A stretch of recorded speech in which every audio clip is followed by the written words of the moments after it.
Hello, good morning, जोहार। मैं राजू और आप देख रहे हैं 24 झारखंड न्यूज। चलिए जानते हैं झारखंड की आज की 25 मुख्य बड़ी खबरों को। झारखंड में 35,000 सरकारी पदों पर जारी है नियुक्ति प्रक्रिया, जेएसएससी ने सीएम चंपाई को बताया। जेएसएससी अध्यक्ष प्रशांत कुमार ने मुख्यमंत्री को आयोग द्वारा ली जाने वाली सभी प्रतियोगिता परीक्षाओं की चल रही प्रक्रिया से अवगत कराया। उन्होंने बताया कि आयोग की ओर से लगभग 35,000 पदों के लिए नियुक्ति प्रक्रिया चल रही है। इसमें स्नातकोत्तर प्रशिक्षित शिक्षक प्रतियोगिता परीक्षा के 1,868 पद, झारखंड डिप्लोमा स्तर संयुक्त प्रतियोगिता परीक्षा के 153 पद, झारखंड नगर पालिका सेवा संवर्ग संयुक्त प्रतियोगिता परीक्षा के 921 पद, झारखंड औद्योगिक प्रशिक्षण सेवा के विभिन्न व्यवसायों में प्रशिक्षण अधिकारी प्रतियोगिता परीक्षा के 904 पदों पर नियुक्ति की प्रक्रिया चल रही है। झारखंड राज्य कर्मचारी चयन आयोग के अध्यक्ष ने मुख्यमंत्री को बताया कि झारखंड प्रारंभिक विद्यालय प्रशिक्षित सहायक आचार्य संयुक्त प्रतियोगिता परीक्षा स्नातक स्तर के 15,001 पद, महिला पर्यवेक्षक प्रतियोगिता परीक्षा के 488 पद, झारखंड सामान्य स्नातक योग्यताधारी संयुक्त प्रतियोगिता परीक्षा के 2,025 पद और झारखंड पारा मेडिकल संयुक्त प्रतियोगिता परीक्षा के 2,532 पदों के लिए नियुक्ति प्रक्रिया चल रही है। मुख्यमंत्री ने इन सभी प्रतियोगिता परीक्षाओं की चयन प्रक्रिया सितंबर महीने तक पूरी कर लेने का निर्देश दिया है। मुख्यमंत्री ने कहा कि जेएसएससी द्वारा जो भी प्रतियोगिता परीक्षा का आयोजन हो उसमें पूरी गोपनीयता और पारदर्शिता बरती जानी चाहिए। इसमें किसी भी तरह की अनियमितता बर्दाश्त नहीं की जाएगी। अगर पेपर लीक जैसी घटनाएं होती है तो जो भी दोषी पाए जाएंगे उनके खिलाफ कड़ी कार्रवाई की जाएगी। मुख्यमंत्री ने बैठक में झारखंड कर्मचारी चयन आयोग द्वारा आयोजित होने वाले विभिन्न प्रतियोगिता परीक्षाओं की जानकारी ली। मुख्यमंत्री ने कहा कि आयोग जो भी कैलेंडर जारी करे उसी के प्रतियोगिता परीक्षाओं का आयोजन करे। हजारीबाग में 11,000 वोल्ट की तार के चपेट में आने से 7 मवेशियों की मौत। हजारीबाग जिले के बरकट्ठा प्रखंड के कपका पंचायत अंतर्गत मासी पीड़ी गांव में गिरे 11,000 वोल्ट की तार के चपेट में आने से 7 मवेशियों की मौके पर ही मौत हो गई। ग्रामीण अनूप कुमार ने बताया कि तार गिर जाने की सूचना देने के लिए घंटों तक जेई और एसडीओ से संपर्क करने का प्रयास किया गया, लेकिन फोन बंद था, जिस कारण संपर्क नहीं हो सका और इतनी बड़ी घटना घट गई। घटना में रामचंद्र शर्मा के 2 मवेशी, ठाकुर महतो के 1 मवेशी, नागो महतो के 1 मवेशी, लालधन राणा के 1 मवेशी, सुखदेव राम के 1 मवेशी एवं सुरेश राम के 1 मवेशी सभी मासी पीड़ी निवासी के 7 मवेशियों की मौत हो गई। मौके पर पहुंचे भाजपा सांसद प्रतिनिधि रघुवीर महतो ने बिजली विभाग और जिला प्रशासन से बात कर घटना में मारे गए मवेशियों के मालिकों को उचित मुआवजा दिलाने की मांग की। झारखंड के 1300 +2 शिक्षकों को इसी महीने दिया जाएगा नियुक्ति पत्र। साल 2022 से चल रही थी प्रक्रिया। झारखंड के +2 स्कूलों में 1300 शिक्षकों की नियुक्ति होगी। इसी माह के अंत तक नियुक्ति पत्र मिलेगा। राज्य में 3,120 +2 शिक्षकों की नियुक्ति की प्रक्रिया वर्ष 2022 से चल रही थी। इसके लिए झारखंड कर्मचारी चयन आयोग द्वारा परीक्षा ली गई थी। इसमें से लगभग 1,000 शिक्षकों को इस वर्ष मार्च में नियुक्ति पत्र दिया गया था। आदर्श चुनाव आचार संहिता के कारण लगभग 3 महीने से नियुक्ति प्रक्रिया बाधित थी। आचार संहिता समाप्त होने के बाद अब नियुक्ति प्रक्रिया दोबारा शुरू की गई है। स्कूली शिक्षा एवं साक्षरता विभाग ने इसकी तैयारी शुरू कर दी है। अब झारखंड कर्मचारी चयन आयोग ने 1300 शिक्षकों की नियुक्ति को लेकर स्कूली शिक्षा एवं साक्षरता विभाग को जानकारी दी है। कर्मचारी चयन आयोग द्वारा इस सप्ताह के अंत तक शिक्षा विभाग को नियुक्ति की अनुशंसा उपलब्ध करा दी जाएगी। अगले सप्ताह विभाग के स्तर से चयनित अभ्यर्थियों की काउंसलिंग की प्रक्रिया पूरी कर ली जाएगी। इस महीने के अंत तक नियुक्ति पत्र दे दिया जाएगा। 700 शिक्षकों को नियुक्ति पत्र अगले चरण में दिया जाएगा। 11 विषय में शिक्षकों की नियुक्ति के लिए परीक्षा ली गई थी। इसमें भूगोल, रसायन विज्ञान, भौतिकी व जीव विज्ञान विषय में शिक्षकों की नियुक्ति हुई है। दूसरे चरण में हिंदी, संस्कृत, वाणिज्य, अंग्रेजी, इतिहास, अर्थशास्त्र व गणित में शिक्षकों की नियुक्ति की जाएगी। खबरों में आगे बढ़ने से पहले अगर अभी तक आपने इस चैनल को सब्सक्राइब नहीं किया तो प्लीज सब्सक्राइब कर ले, जिससे झारखंड की हर छोटी सी बड़ी खबर की अपडेट आप तक पहुंचता रहे। झारखंड हाईकोर्ट में कल्पना सोरेन, हेमंत सोरेन की याचिका पर फैसला सुरक्षित। झारखंड के पूर्व मुख्यमंत्री हेमंत सोरेन की जमानत याचिका पर झारखंड हाईकोर्ट में बृहस्पतिवार को फिर से सुनवाई हुई। जस्टिस रंगन मुखोपाध्याय की कोर्ट में सुनवाई के दौरान गांडे की नवनिर्वाचित विधायक और हेमंत सोरेन की पत्नी कल्पना सोरेन भी मौजूद थी। ईडी के वकील की दलीलें सुनने के बाद कोर्ट ने अपना फैसला सुरक्षित रख लिया है। बड़गई अंचल के कथित जमीन घोटाले मामले में हेमंत सोरेन की वकील ने जस्टिस मुखोपाध्याय की अदालत में अपने मुकबिल को नियमित जमानत देने की मांग की। दूसरी तरफ प्रवर्तन निदेशालय के वकील एसबी राजू ने झारखंड मुक्ति मोर्चा के नेता हेमंत सोरेन को जमानत दिए जाने का विरोध किया। हेमंत सोरेन के वकील कपिल सिब्बल ने एक दिन पहले भी अपनी दलील रखी थी। उन्होंने बार बार कहा कि यह पूरी तरह से जमीन विवाद का मामला नहीं, यहाँ तक कि यह आपराधिक कृत्य भी नहीं है। हेमंत सोरेन को जबरन इस मामले में फंसाया गया है, उनकी गिरफ्तारी भी गलत है। केंद्रीय जांच एजेंसी ईडी जबरन यह दिखाने की कोशिश कर रही कि जमीन पर हेमंत सोरेन का कब्जा है। कपिल सिब्बल की इन दलीलों का बृहस्पतिवार को ईडी के वकील ने जोरदार विरोध किया। कहा कि यह जमीन हेमंत सोरेन के नाम पर ही है। जमीन के दस्तावेज में फर्जीवाड़ा करके वह इस जमीन के मालिक बन बैठे, इसलिए उनको जमानत नहीं मिलनी चाहिए। एसबी राजू ने यह भी दलील दी कि झारखंड हाईकोर्ट में आरोपी ने याचिका दाखिल कर अपनी गिरफ्तारी को चुनौती दी थी, लेकिन कोर्ट ने उनकी गिरफ्तारी को सही माना था। हाईकोर्ट की ओर से हेमंत सोरेन की गिरफ्तारी को वैध ठहराए जाने के आधार पर उन्हें जमानत मिलनी चाहिए। बता दें कि हेमंत सोरेन ने इसके पहले सुप्रीम कोर्ट में याचिका दाखिल की थी, जहां उनके वकील कपिल सिब्बल को जज ने तथ्य छिपाने के लिए कड़ी फटकार लगाई थी। साथ ही कहा था कि वह उनकी याचिका रद्द करने जा रहे हैं। इसके बाद कपिल सिब्बल ने अपनी याचिका वापस ले ली थी। सुप्रीम कोर्ट से झटका लगने के बाद उन्होंने हाईकोर्ट में याचिका दाखिल की। रांची में दिन दहाड़े जेवर दुकान में लूट, हथियार के बल पर लाखों की ज्वेलरी लेकर फरार हुए अपराधी। रांची में दिन दहाड़े एक जेवर दुकान को अपराधियों ने लूट लिया। घटना पांड्रा थाना क्षेत्र के बाजरा में घटी है, जहां 3 लोग ने मिलकर ज्वेलरी दुकान में लूट की है। अब पुलिस सीसीटीवी फुटेज खंगाल रही है। गुरुवार की दोपहर पंचवटी ज्वेलर्स भी लोग पहुंचे। सभी के पास हथियार थे और दुकानदार को अपने कब्जे में लेकर लाखों के गहने लूट लिए। मिली जानकारी के अनुसार गुरुवार की दोपहर 3 की संख्या में हथियारबंद अपराधी अचानक पंचवटी ज्वेलर्स पहुंचे और दुकानदार को अपने कब्जे में लेकर लाखों के गहने लूटकर फरार हो गए। तीनों अपराधी हथियार से लैस थे। अपराधियों ने दुकान के मालिक को अपने कब्जे में लिया और दुकान में जो भी गहने नजर आए उसे लूटकर फरार हो गए। जेवर दुकानदार के अनुसार लाखों के गहने की लूट हुई है। स्टॉक मिलाने के बाद ही कितना जेवर अपराधी ले गए यह पता चल पाएगा। पांड्रा थाना प्रभारी रामेश्वर उपाध्याय ने बताया कि वह गवाही देने के लिए राजधानी से बाहर आए हुए हैं। लूट की सूचना मिली है, जिसके बाद पुलिस आगे की कार्रवाई कर रही है। पंचवटी ज्वेलर्स दुकान में 3 की संख्या में आए अपराधियों के द्वारा लूट की वारदात को अंजाम दिया गया है। जोबा मांझी ने विधायक पद से दिया इस्तीफा, सिंहभूम से बनी झामुमो सांसद। पश्चिमी सिंहभूम के मनोहरपुर से झामुमो विधायक जोबा मांझी ने विधायक पद से इस्तीफा दे दिया है। सिंहभूम सीट से लोकसभा चुनाव जीतने के बाद उन्होंने झारखंड विधानसभा के अध्यक्ष रविंद्रनाथ महतो से मिलकर इस्तीफा सौंपा है। उन्होंने अपने त्याग पत्र में लिखा कि सिंहभूम सीट से सांसद सदस्य निर्वाचित होने की वजह से विधानसभा की सदस्यता से त्याग पत्र दिया जाना अपेक्षित है, इसलिए उन्होंने 13 जून को त्यागपत्र देते हुए तत्काल प्रभाव से स्वीकृत करने का आग्रह किया है। जोबा मांझी ने विधानसभा सदस्य के रूप में प्राप्त संरक्षण और सहयोग के लिए स्पीकर के प्रति आभार जताया है। दरअसल लोकसभा चुनाव 2024 के दौरान एसटी के लिए रिजर्व सिंहभूम सीट पर जोबा मांझी को प्रत्याशी बनाया था। उसका मुकाबला भाजपा की प्रत्याशी गीता कोड़ा से था। 2019 में गीता कोड़ा बतौर कांग्रेस प्रत्याशी बनकर सिंहभूम में चुनाव लड़ी थी और जीत हासिल की थी, लेकिन 2024 में चुनाव के ठीक पहले वह भाजपा में शामिल हो गई थी। इसकी वजह से इंडिया गठबंधन के तहत यह सीट झामुमो के पास चली गई थी। हो आदिवासी बहुल सिंहभूम में गीता कोड़ा को दावेदारी मजबूत दिख रही थी। इसके बावजूद संथाल आदिवासी समाज के आने वाली जोबा मांझी ने उनके सारे समीकरण को ध्वस्त कर सीट पर कब्जा जमा लिया। जोबा मांझी के इस्तीफे के बाद विधानसभा में झामुमो विधायकों की संख्या 30 से घटकर 29 हो गई है। माना जा रहा कि दुमका सीट से लोकसभा का चुनाव जीतने वाले शिकारीपाड़ा के विधायक नलिन सोरेन भी बहुत जल्द इस्तीफा सौंपेंगे। उनके इस्तीफे के बाद सदन में झामुमो विधायकों की संख्या 28 हो जाएगी। इसके बावजूद संख्या के लिहाज से चंपाई सरकार की सेहत पर कोई असर नहीं पड़ेगा, क्योंकि 81 सदस्यों वाली विधानसभा में बहुमत के लिए 81 विधायकों की जरूरत होती है। कैलाश यादव की अगुवाई में आरजेडी के प्रतिनिधिमंडल ने की कल्पना मुर्मू सोरेन से मुलाकात। प्रदेश महासचिव सह मीडिया प्रभारी कैलाश यादव की अगुवाई में आरजेडी के प्रतिनिधिमंडल ने गुरुवार को गांडे विधायक कल्पना मुर्मू सोरेन से मुलाकात की।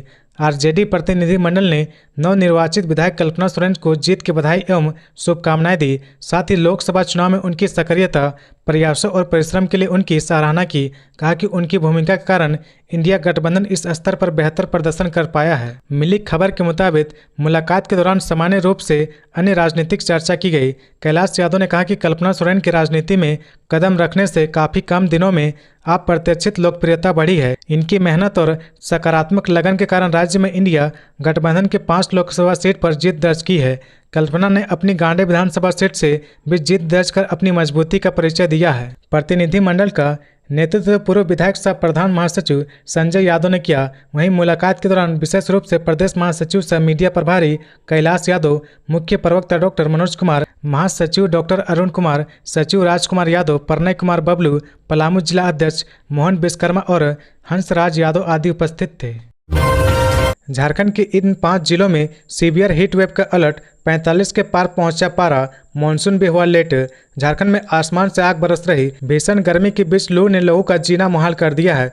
पारा के चढ़ने के साथ सड़कों पर पैदल चल रहे लोगों को सबसे ज़्यादा दिक्कतें होती है। झारखंड में 5 जिलों में सीवियर हीट वेव को लेकर अलर्ट जारी किया गया है। मौसम केंद्र रांची ने 14 जून तक पलामू, गढ़वा, सरायकेला खरसावां, पूर्वी सिंहभूम और पश्चिमी सिंहभूम में भीषण हीट वेव चलने का रेड अलर्ट जारी किया है। लोगों से खास सावधानी बरतने की अपील की गई है। वहीं लातेहार और चतरा में सीवियर हीट वेव का ऑरेंज अलर्ट जारी किया गया है। मौसम केंद्र निदेशक अभिषेक आनंद के अनुसार 15 और 16 जून की सुबह तक राज्य में मौसम का पूर्वानुमान जारी करते हुए गुमला, लोहरदगा, सिमडेगा, रांची, खूंटी, रामगढ़, कोडरमा, रामगढ़ में तेज हवा के झोंके 30 से 40 किलोमीटर की रफ्तार से चलने का येलो अलर्ट जारी किया गया है। जबकि संथाल और कोल्हन के जिले में वज्रपात का ऑरेंज अलर्ट जारी किया गया है। झारखंड में भीषण गर्मी का सितम जारी है। ऐसे में लोग मानसून का इंतजार कर रहे, लेकिन बारिश नहीं होने से लोगों का जीना मुहाल हो गया है। इस बार झारखंड में मानसून लेट से पहुंचेगे। इसकी वजह से मानसून बंगाल शाखा पर कमजोर पड़ना है। इस कारण झारखंड में 32% तक कम बारिश हो सकती है। मानसून की बंगाल की खाड़ी शाखा इस बार लगातार दूसरे साल कमजोर है, जिस कारण झारखंड में बारिश की भारी कमी आ सकती है।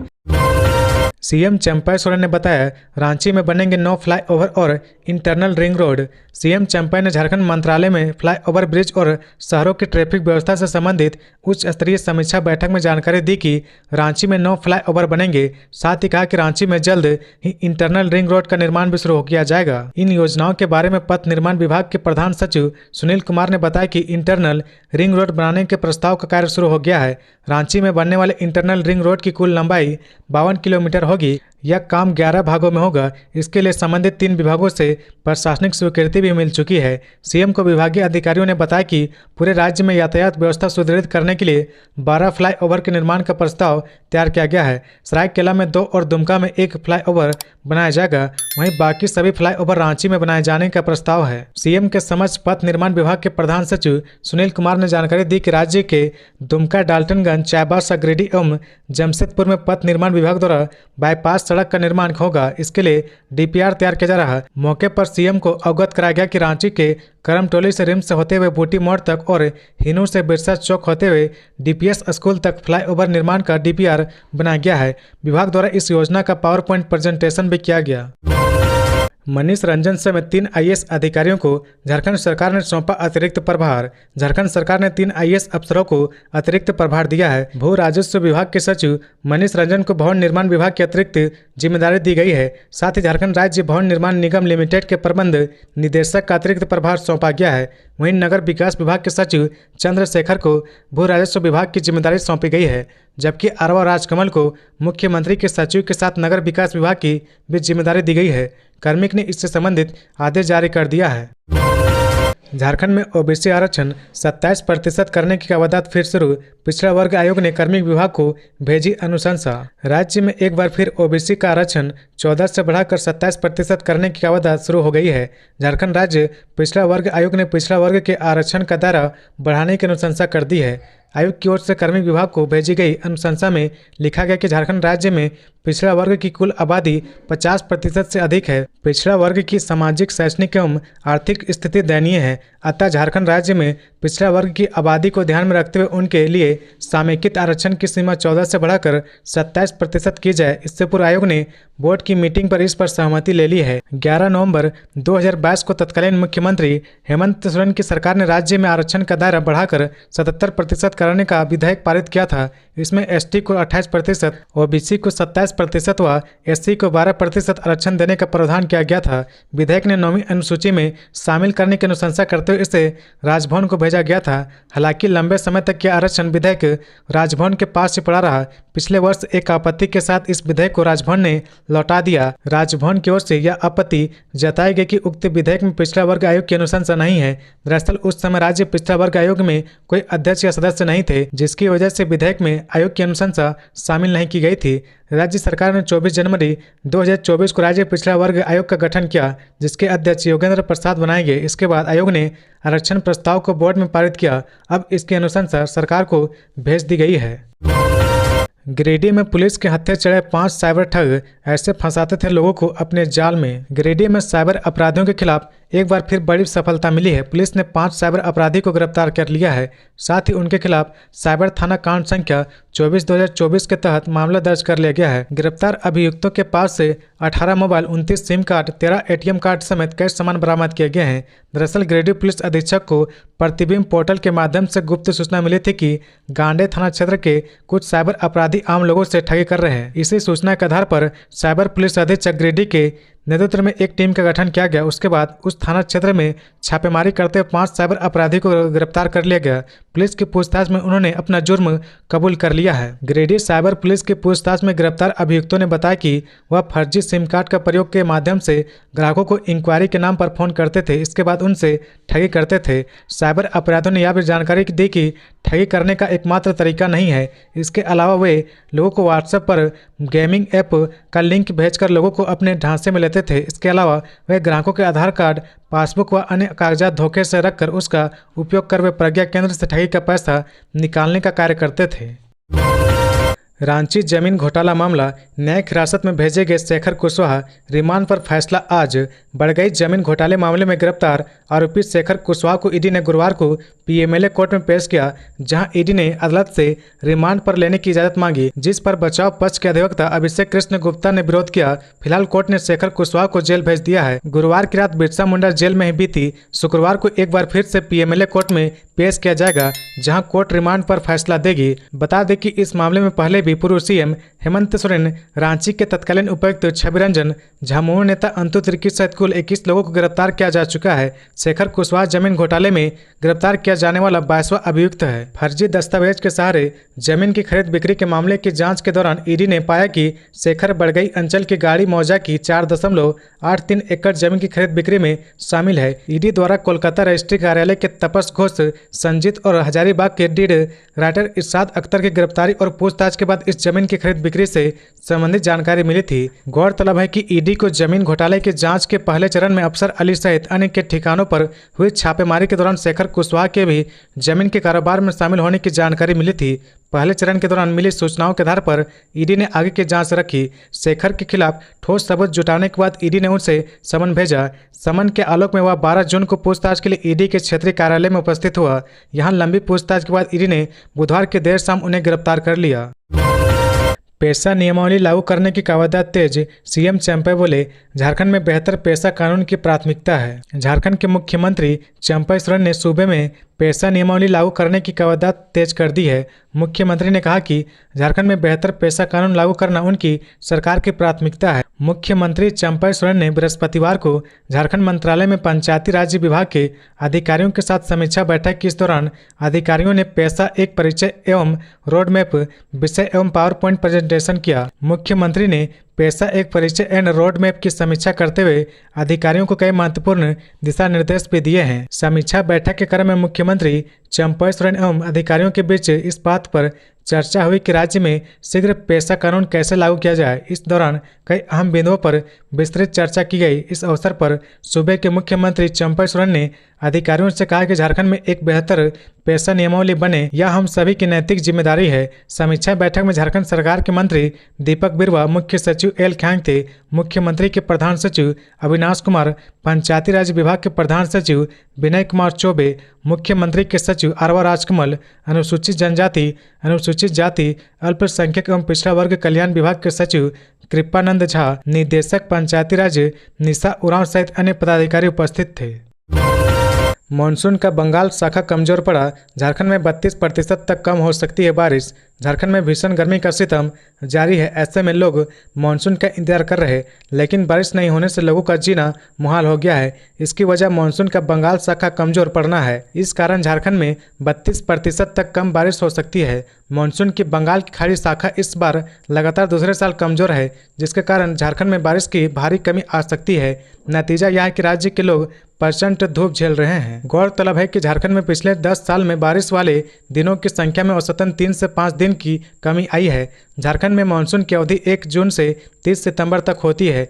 बीते 10 साल में झारखंड में मानसून प्रवेश की तिथि 12 से 25 जून रही। इस दौरान झारखंड में असमान बारिश हुई। केवल 2016 और 2021 में सामान्य बारिश हुई, लेकिन 2021 के बाद बारिश के औसत में कमी आई है। दरअसल देश भर में जून से लेकर अक्टूबर तक मानसून की बारिश होती है। इसे दक्षिण पश्चिमी मानसून बारिश के रूप में जाना जाता है। भारत में मानसून की 2 शाखाएं बारिश के लिए उत्तरदायी होती है। एक शाखा अरब सागर से भारत की भौगोलिक सीमाओं में प्रवेश करती है, वहीं दूसरी शाखा बंगाल की खाड़ी से बंगाल, उड़ीसा, झारखंड, बिहार और उत्तर प्रदेश सहित देश के अन्य हिस्सों में फैलती है। धनबाद की बिचाली गोदाम में लगी आग, आसपास की 3 दुकानें भी जलकर राख। धनबाद जिले के सदर थाना क्षेत्र के बरमसिया स्थित बिचाली गोदाम में आग लग गई। आग लगने से मौके पर अफरा तफरी मच गई। बिचाली गोदाम के पास कई दुकानें थी। आग ने 3 दुकानों को भी अपने चपेट में ले लिया। सभी दुकानें जलकर राख हो गई। स्थानीय लोगों ने आग लगने की सूचना अग्निशमन विभाग को दी। सूचना मिलने के बाद दमकल कर्मी मौके पर पहुंचे। 3 दमकल गाड़ियों की मदद से आग पर काबू पाया जा सका। आग से लाखों का नुकसान होने का अनुमान है। आग की चपेट में एक बछड़ा भी आ गया, जिसे किसी तरह बचाया जा सका। स्थानीय लोगों ने बताया कि जब आग लगी तो सभी लोग अपने घरों में सो रहे थे। किसी ने आग देखकर शोर मचाकर सभी को जगाया, जिसके बाद भीषण आग को देखकर सभी घरों से बाहर निकले और अपनी जान बचाई। आग को देखकर सभी घबरा गए। तुरंत इसकी सूचना दमकल विभाग और पुलिस को दी गई।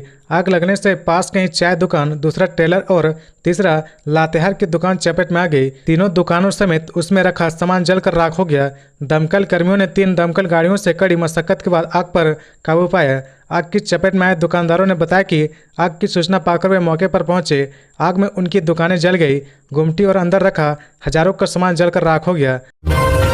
सरायकेला में ट्रक ने स्कूटी सवार को मारी टक्कर, सीआरपीएफ जवान की मौत, 2 की हालत गंभीर। सरायकेला कांडरा मार्ग पर दुगनी कोल डीपी पेट्रोल पंप के समीप ट्रक ने स्कूटी सवार 3 लोगों को टक्कर मार दी, जिसमें सीआरपीएफ जवान 38 वर्षीय हरेंद्र कुंकल की मौत हो गई। वहीं स्कूटी पर सवार उसके 2 दोस्तों की हालत गंभीर बताई जा रही। घटना गुरुवार को करीब 2 से 2:30 बजे के बीच की है। घटना के बारे में मिली जानकारी के अनुसार मृतक जम्मू कश्मीर में पोस्टेड था। हाल ही में उनकी पोस्टिंग पूर्वी सिंहभूम जिले के सुंदरनगर में हुआ था। नई जगह पर पोस्टिंग से पहले वह 10 दिनों की छुट्टी पर अपने घर मानगो के कुटकू डुंगरी आया था। बुधवार की रात करीब 11 बजे वह अपने घर से अपने ससुराल चायबासा की निमडी जाने की बात कहकर निकला था। उसके साथ 2 और दोस्त मानगो निवासी जीवन कुंगल और मोहन सिंह पूर्ति भी थे। इस दौरान दोगुनी के कोलडीपी पेट्रोल पंप के समीप विपरीत दिशा से आ रहे ट्रक ने स्कूटी को टक्कर मार दी। टक्कर इतनी जोरदार थी कि स्कूटी सवार तीनों लोग स्कूटी से ट्रक के अगले भाग में फंस गए। प्रत्यक्षदर्शियों के अनुसार ट्रक में जैक लगाकर उठाया गया और तीनों को बाहर निकाला गया। तीनों की गंभीर स्थिति को देखते हुए सरायकेला के सदर अस्पताल लाया गया, जहां चिकित्सकों ने सीआरपीएफ जवान को मृत घोषित कर दिया। वहीं उसके दोनों दोस्तों की गंभीर स्थिति को देखते हुए एमजीएम रेफर कर दिया गया, जहां घायल जीवन कुंकल की स्थिति नाजुक बताई जा रही।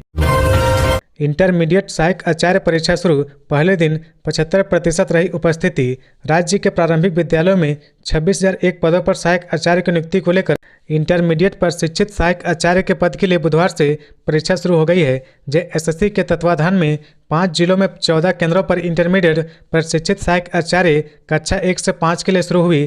परीक्षा पहले दिन शांतिपूर्ण रही। पहले दिन लगभग 2,736 अभ्यर्थियों में से 1900 से अधिक ने सीबीटी मोड में परीक्षा दी। इंटरमीडिएट पर शिक्षित सहायक आचार्य पद के लिए 2 पालियों में परीक्षा ली जा रही है। यह परीक्षा 22 जून तक चलेगी। परीक्षा को लेकर रांची, बोकारो, धनबाद, हजारीबाग और पूर्वी सिंहभूम में 14 केंद्र बनाए गए हैं। जेएसएससी के सचिव सुधीर कुमार गुप्ता ने बताया कि पहले दिन लगभग 75% उपस्थिति रही। ट्रिपल टेस्ट के लिए आयोग की अनुशंसा विभाग ने लौटाई, निकाय चुनाव में होगा और विलंब। झारखंड में ट्रिपल टेस्ट कराकर निकाय चुनाव कराने का मामला एक बार फिर लटक सकता है।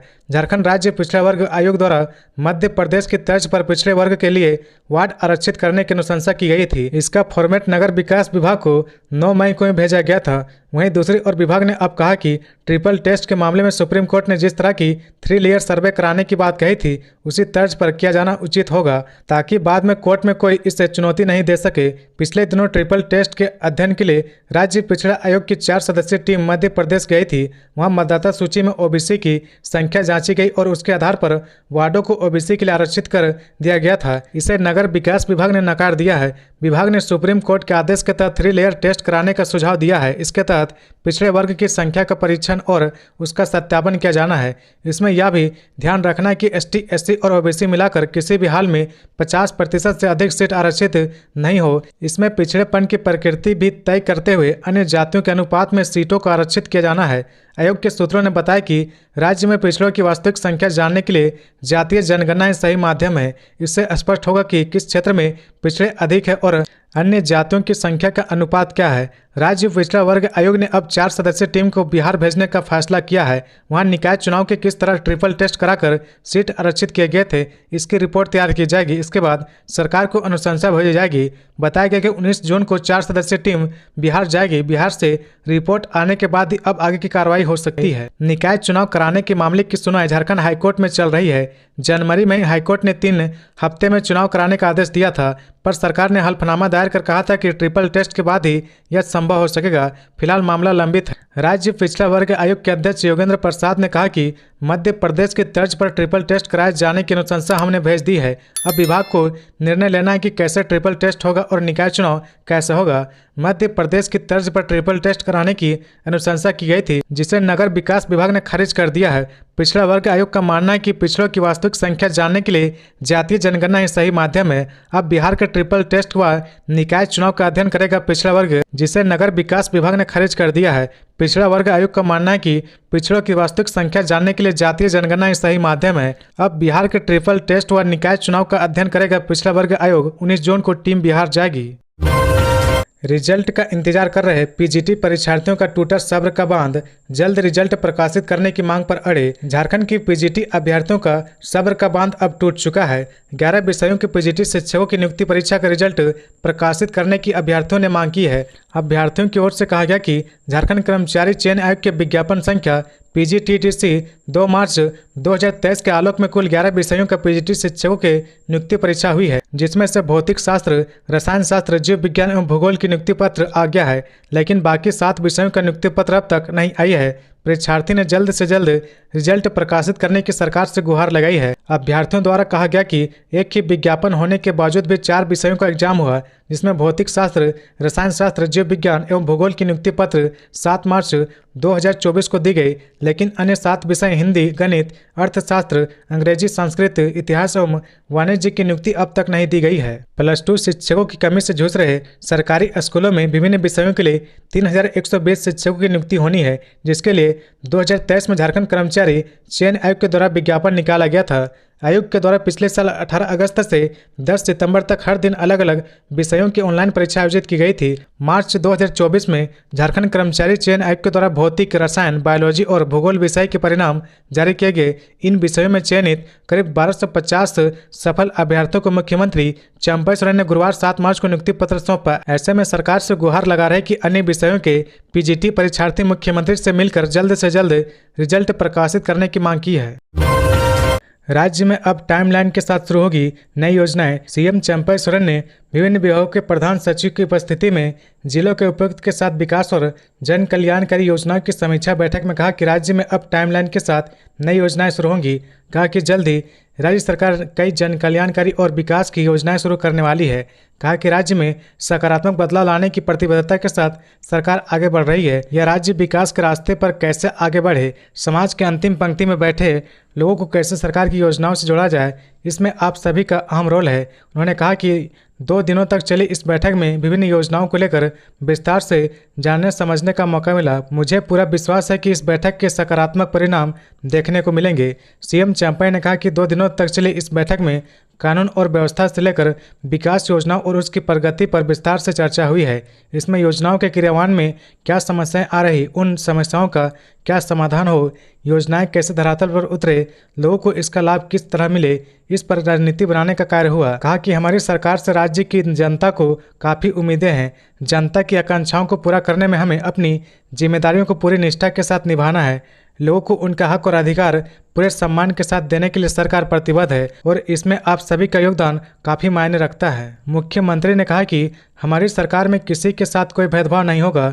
योजनाओं का लाभ देने में पूरी पारदर्शिता बरती जा रही। समाज के अंतिम पंक्ति के व्यक्ति तक सरकार की योजनाएं पहुंचे, इस दिशा में पूरी ताकत के साथ काम कर रहे। मुख्यमंत्री ने कहा कि जनहित में कई नई योजनाएं शुरू होगी। ऐसे में सभी योजनाओं की टाइमलाइन तय की जाएगी। कब योजनाओं का उद्घाटन होगा और कब पूरा होगा यह पहले से तय होगा। इसमें किसी प्रकार का विलंब बर्दाश्त नहीं किया जाएगा। कहा कि इंफ्रास्ट्रक्चर मजबूत करने के साथ ही शिक्षा, ग्रामीण विकास, स्वास्थ्य, सिंचाई, कृषि, रोजगार से जुड़ी अनेकों योजनाएं हैं। योजनाओं के माध्यम से लोगों को बेहतर सुविधा मुहैया कराना सरकार की प्राथमिकता है। झारखंड में बिजली की कमी नहीं, फिर भी हो रही कटौती, संकट में उद्योग। झारखंड में गर्मी का सितम जारी है। ऊपर से लगातार बिजली की कटौती से लोग परेशान हो गए हैं। राजधानी समेत राज्य के तमाम हिस्सों में लगातार हो रही बिजली कटौती से लोग परेशान हैं। दिन हो या रात कभी भी बिजली कट जाती है। कई इलाकों में तो गर्मी के बीच बिजली की कटौती की वजह से लोग रत जगह करने को विवश है। बिजली कटौती के कारण राजधानी के छोटे बड़े उद्योग संकट में हैं। बार बार बिजली कटने से उत्पादन बुरी तरह से प्रभावित हो रहा है। वहीं उत्पादन लागत लगभग 30% तक बढ़ गई है। साथ ही घाटा भी झेलना पड़ रहा। इससे उद्यमी परेशान है। राज्य में इस समय 2400 से 2500 मेगावाट बिजली की मांग है। डीवीसी कमांड एरिया में ही 600 मेगावाट, जबकि डीवीसी कमांड एरिया के बाहर 1800 से 1900 मेगावाट तक बिजली की मांग है।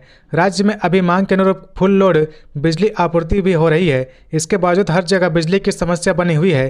पहले बिजली न होने से कटौती होती थी, अब लोड बढ़ने की बात कहकर बिजली काटी जा रही। उद्योगों को पावर कट से कई तरह की समस्याओं का सामना करना पड़ रहा।